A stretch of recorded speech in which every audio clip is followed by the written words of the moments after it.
So I'm still messing around with a lot of R. Um, what I did want to introduce some new data, or at least some actual data that we've generated, and being able to um, plot some of that out. And you know, sometimes our files get so big and they're just so full of numbers that we really just can't look at it. We can't look at the files, but we can generate graphs of those files. We can visualize data in those files to kind of help us figure out what's going on. Um, so what I've already done is so I've transferred this blast output stuff. So we had blast output produced from our trans decoder output. So we had our trans decoder output. We have our open reading frames. We blasted that to a database to figure out what is there. And in that we have a whole lot of numbers, percent identity, and things like that. So at least there is stuff in this file that we can use R to visualize, to get an idea of what's happening, to summarize fields in this file. So let me get my running.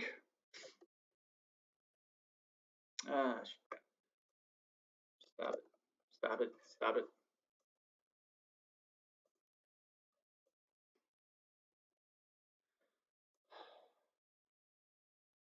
What's happening? There we go.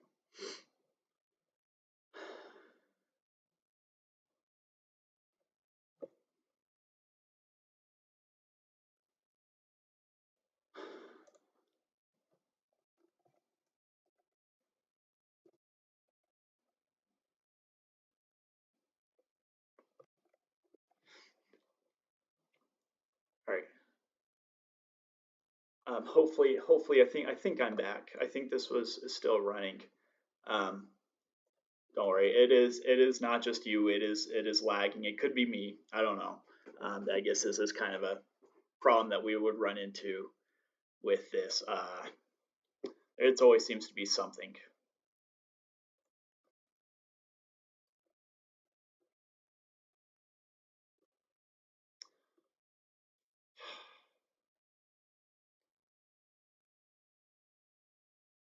Hold on.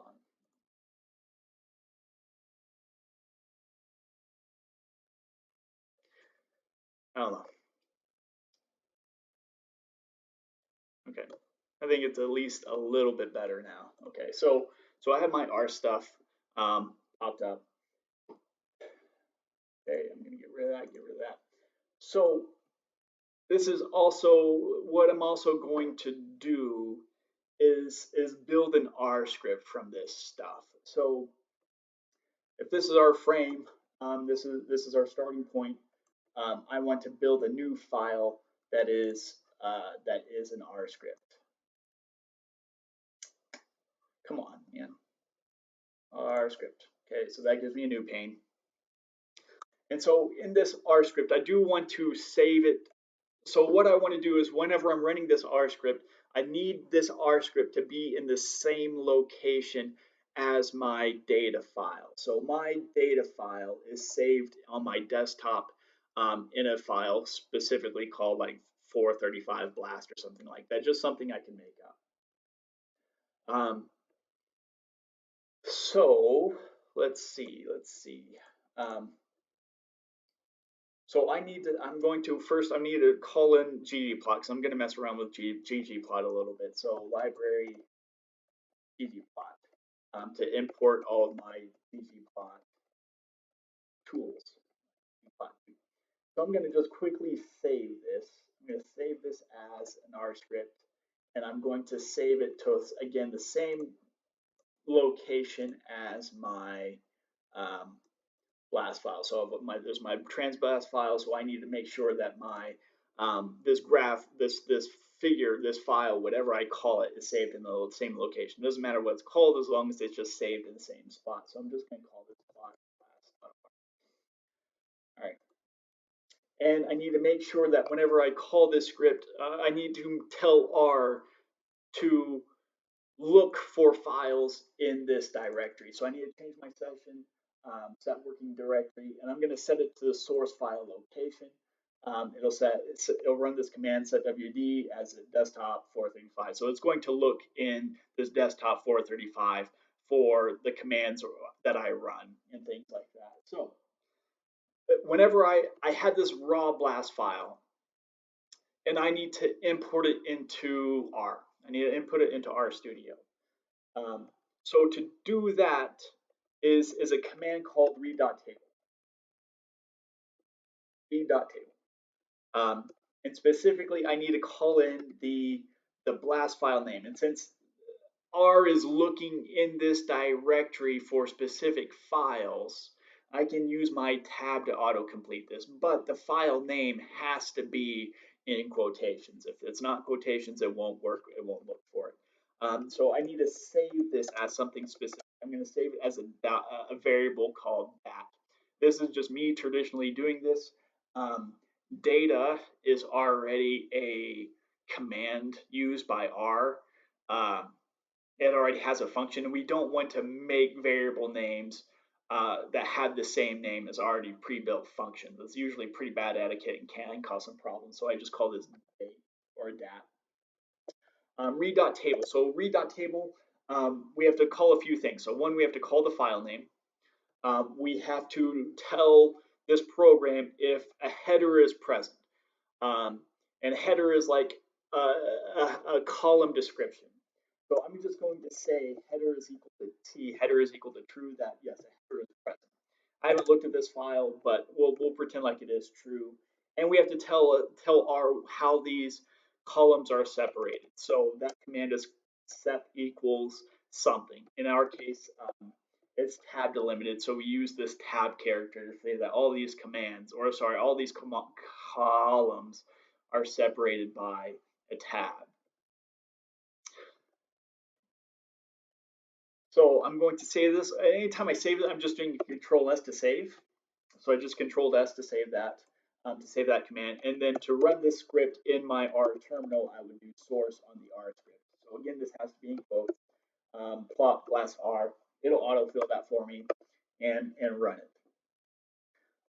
So it probably will take a little while because this file is not small and ggplot's not small. But this loaded up, and now I have my dat variable that has all the information of my file. So it has all my column file. There's my hits, or sorry, my query sequences, my blast hit sequences, percent identity, and such. And there's kind of a problem because these column names they don't make any sense. It really just suggests that there aren't column names in this header or in this file. So instead, I would have to write this as header is equal to false and rerun this again. So I'm going to change my header to false, Control S to save, and rerun that R script. Okay, and so now when I bring up dat, now my column names have changed to V1, V2, V3, and this is default R. When there are any headers present, it'll default to calling a V1, V2, V3, etc. But I can add column names. I can change column names because V1, V2, etc. is not exactly fun to deal with in calling out specific column names. So I can do this by saying names dat. So I can change the names of my my columns by using this names dat, and then rewriting them. So I'm going to save this. I'm going to call this variable that's storing my column names, and I'm going to modify it with a specific vector. So I'm going to import a vector with column names of my choosing. That just helped me deal with this file a little bit easier. So I'm going to call my columns. Let's see, I'm going to call this the first column query, the second column hit, the third column percent, the fourth column length, because these are however I want to define them, but I do know that my first column is all my query sequences, my second column is all my hit sequences, and so I'm just kind of creating column names that reflect what these these what information is stored in these columns. So length, what else is in here? The next one is mismatch. How many mismatches are in that alignment? How many gaps are present? The Q start, which starting base of the query that the hit matched to. So the Q start, the Q end, and H start, H end, because this is where the start and stop of the hit, where in the specific region that there was a match to. That's the hit start and end. There's an e-value column. I'm just going to call it eval, and then a bit score that I'm just going to call bit. Okay, so I'm going to save that and run it again. Source it. So let's see, my my name should be appropriate. Yeah, so now my column names are appropriate to the information in the columns. So percent length, mismatch, gaps, Q start, Q end, H start, H end. Okay, so this is my data frame, and I can manipulate my data frame in a lot of unique ways. So one of these ways is to say I want to look at the length of my hit region. So I have the region where a hit was registered. So my query end and my query start. So I can make a new column that's say like the query hit length or something, the query length. In that case, if I want to create a new column, I would call the data frame, and then my $sign, and then a column that I just want to call, a column name that I just want to declare. So I'm just going to call this qlen. And I'm in this qlen variable, in this qlen column, I'm going to subtract my dat qn from my dat $q start. And so what it's going to do, and this is the value of R, and this is why it's kind of popular, is that I can subtract one variable in a column from another variable in a different column very, very easily. If I were trying to do this in Bash or R, or Bash or Python, it's a little bit trickier. It takes more code to do it, but in R, it's just one. It's just one command.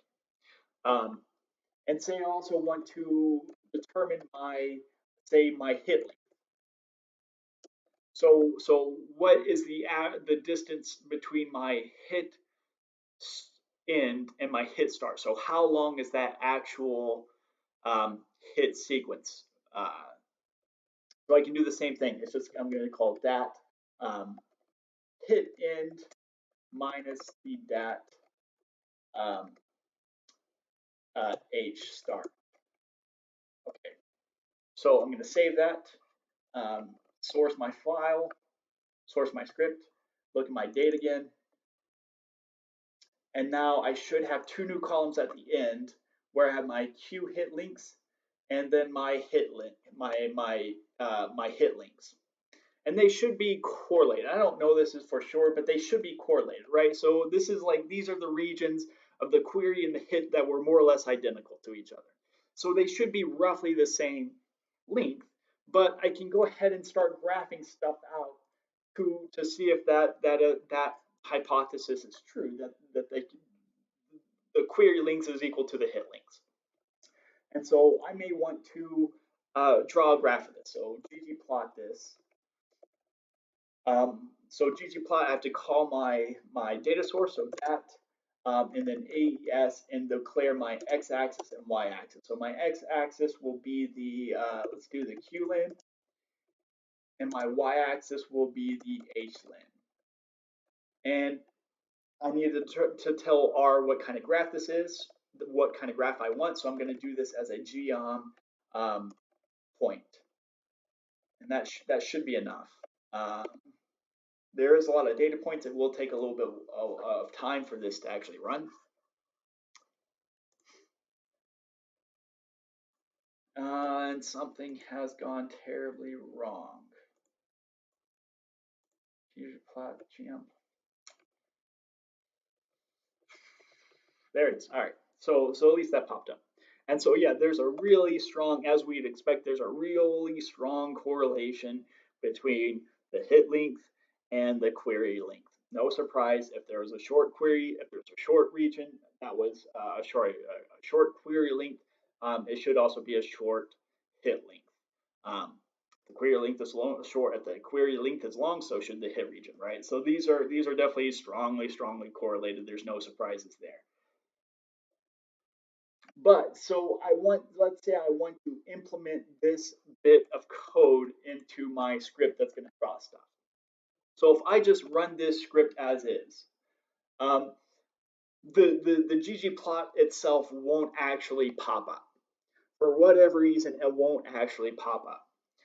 I would have to call this line again to make it pop up in my lower right hand corner. So instead of doing that, but what I can do is actually save this graphing line as a variable. So I may say this as plot lim. I'll call it lim plot and save all of this stuff. And so this is just me. But whenever I have my ggplots, so R doesn't get all that grumpy about Whitespace. Bash gets really grumpy at Whitespace. Python can get grumpy at tabs in Whitespace, but R is generally pretty polite to Whitespace. So um, my ggplots, they can get crazy long, so I save that. I write them to multiple lines, and I can write them to multiple lines by entering after the plus sign. So on my ggplot where I'm saving my data, plus what kind of graph I want to draw, I'm going to write that to the next line. And it's just easier for me to look at. It's easier to read, but there's no other benefit than that. Then it's just easier to look at. And so I would save this again. I'm going to save this, source my script, rerun my script, and then instead of writing out the whole ggplot line, I would just write out the limplot command or limplot data, and the graph should pop up after a couple of seconds. Again, this is a lot of data. It takes a little bit of while to load. So yeah. So, but let's see what else I can actually store. What something else that we can actually look at in this data file. So this is without any manipulation. We'll just look at like the and but I want to find out what was my longest sequence. I know I'm kind of going on a tangent, but what was my actual longest sequence, my longest hit? So I can sort this based off of length, smallest to largest or largest to smallest. And so my largest hit was to this gene, this UBR4 gene. So I do want to kind of take a look at what that gene actually is. So I'm going to look at the UniProt database real quick. Bring that over here. UniProt.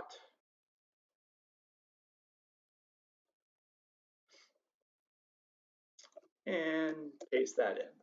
So UBR4 mouse. Let's see what gene that is. Okay, so that's an E3 ubiquitin protein ligase, UBR4. So it's involved with ubiquitin.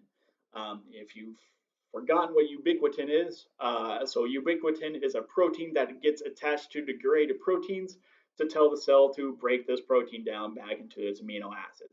Um, so it's a very important protein. It's going to be probably really conserved, and it has this really important function involved with ligating ubiquitins to a degraded protein, right? So I promise, whenever we talk about these proteins in biology and genetics and intro biology, they come up all the time, right? So we see helicases pop up all the time. We might see ubiquitin popping up here. We see here whenever we looked at our expression stuff, we might have saw that the most highest expression was involved with ATP synthesis. So hopefully you don't remember how ATP is synthesized, because all of these proteins, a lot of them, the functions that we described in our earlier classes or micro or molecular biology, they pop up, right? Anyways, back to graphing. Going off on this tangent. So let's look at our histogram. Let's summarize the how common percents were. Let's look at the distribution of percent. So ggplot dat as. I just need to describe the x-axis, and so the x-axis will be the percent. I don't need to present a y, and geom histogram. So it's giving me a small complaint, but what? Let's change our bin size. So bins, let's change that to 100, maybe a little bit easier to look at. So this is the distribution of the percent identical. So when there was when there was a hit, how identical were those hits? And the solid majority of those hits are greater than 90%.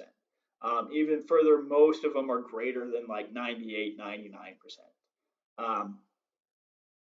Right. So most of our hits were very similar to sequences found in the Swissprot database. No surprise, we have a mouse. We're looking against mouse proteins, right? We should see a high percent similarity between what we're blasting against to the database that what we're looking for. Okay, what else? So that I might store that. I'll store that line as well. Let's see. I'm just going to copy and paste that into my script and save this as a plot percent. Yes. Again, I'm going to make this on multiple lines. Again, it's just a little bit easier to look at. Well, I think I'll do one more graph based off of this data. And so if we want to look at the length distribution, so we'll draw a histogram of, say, like, instead of comparing the query length to the hit length, we'll just look at the distribution of the query lengths. So that's going to be a ggplot. This is a histogram, so ASX equals, I'm going to say HLin. This is the variable we just made up here, or this is the column that we made here. So that will, and so RStudio having this kind of autofill property to it makes it a lot easier to work with than R. There's a lot of things in RStudio that make R almost almost enjoyable to work with. R itself is pretty terrible. Let's see, I'm just going to call this linhist. Save that there. Okay. So I'm going to save this script, Control S, rerun that script to load everything back in. And it gave me a complaint that I did not actually call a data file here. So I need to call my data file and source this again. And everything seems happy. Let's look at our linhist. It's complaining about bins, whatever. So I'll change that to bins 100.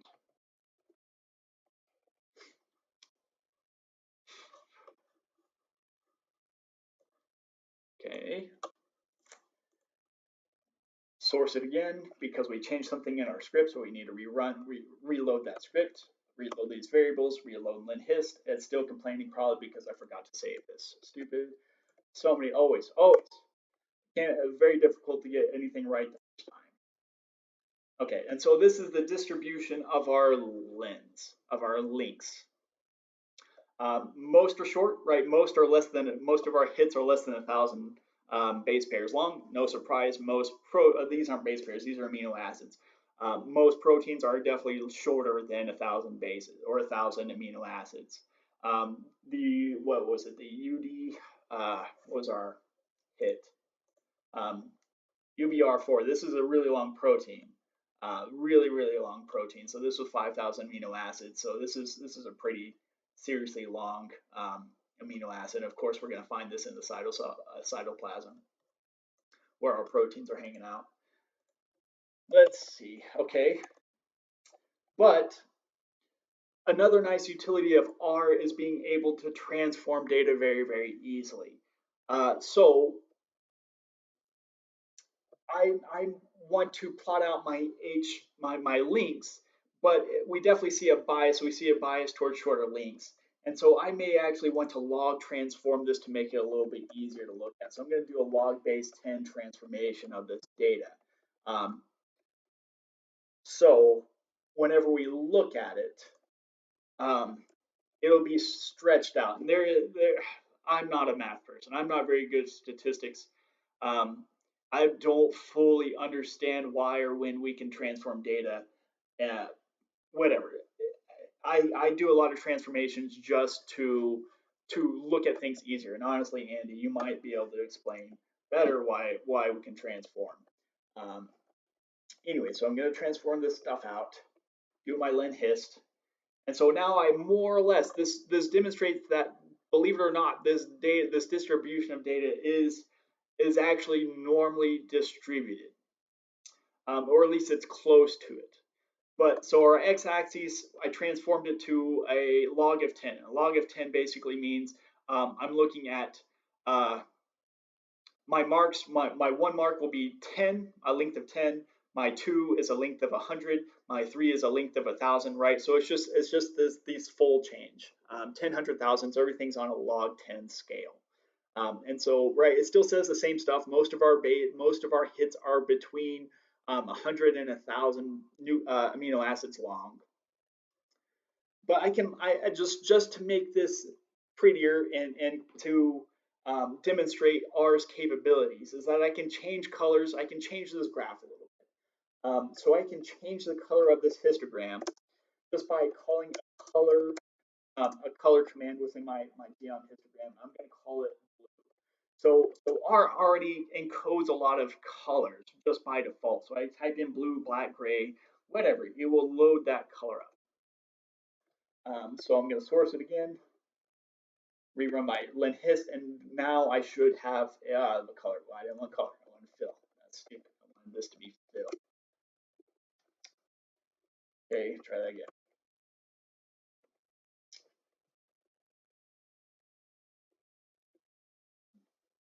Okay, and so now my histogram is blue. But I can also change the color of my bars. So my bars aren't colored in, so it's a little bit tricky to look at where a bar starts and where a bin ends. So I can do color, and this is going to change the color of my lines, and I'm going to set this to black. Save it, rerun it. And so now I have blue bars, and in between my bars are actually bordered by a black line. And the last thing that I'll do with this is change my background. So this grayness, this is the ggplot default background. It's fine. Some people use it. I don't necessarily like it. I can change my background to be like black and white by doing this command theme underscore bw parentheses. And so what that does will change my gray boring background where I don't have x and y axes blocked out, um, and it's going to get rid of that gray background. My grid is still in place, and my at least my x and y axes are they're blacked in. So I have a little. I actually have axes to look at. I think, anyways. And the nice thing about R and ggplot is that it will go ahead and label my x-axis based off of what I was playing with, what that variable was called, log 10 of the length, right? And there's just so much utility. Again, it's very much like painting. I think it's a lot like painting. It's just using this code to make our graphs look the way we want, and we have a lot of flexibility and a lot of control over how we want these graphs to look like. But I think I'm going to call it there. Again, we're just looking at actual data. We're not calling in iris or anything. We're looking at data that we've generated. If you were to do the same thing with your data, you should get roughly the same results. So I don't know, that's it, but that would be how I would store an R script. Recognize that this is stored here. So I have my blast table, and if I open this in Notepad, right, it's going to look like a crappy blast table. Right, there's that. And my R script is also saved in this directory, and it's just the same commands I've been writing up here. They just get saved in this document that I keep as a text file, right? But I think I'm going to call it here for the day, and probably pick up on this